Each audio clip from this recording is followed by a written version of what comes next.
Supreme Court lifts restrictions on Biden administration communications with social media companies. The Supreme Court on Friday lifted restrictions on the Biden administration's communications with social media companies while a lawsuit targeting the government's efforts to combat online misinformation plays out.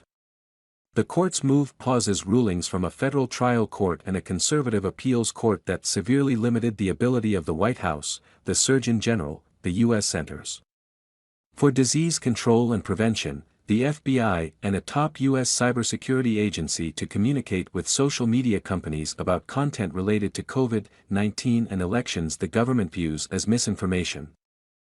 A sweeping preliminary injunction issued this summer by a federal judge in Louisiana effectively blocked a slew of federal agencies and administration officials from communicating with social media companies about taking down content containing protected free speech posted on the platforms. In agreeing to pause the rulings on Friday, the High Court also said it would take up the case, though it didn't say when it would hear oral arguments in the dispute. Conservative Justices Samuel Alito, Neil Gorsuch and Clarence Thomas said they disagreed with the court's decision to pause the lower court rulings.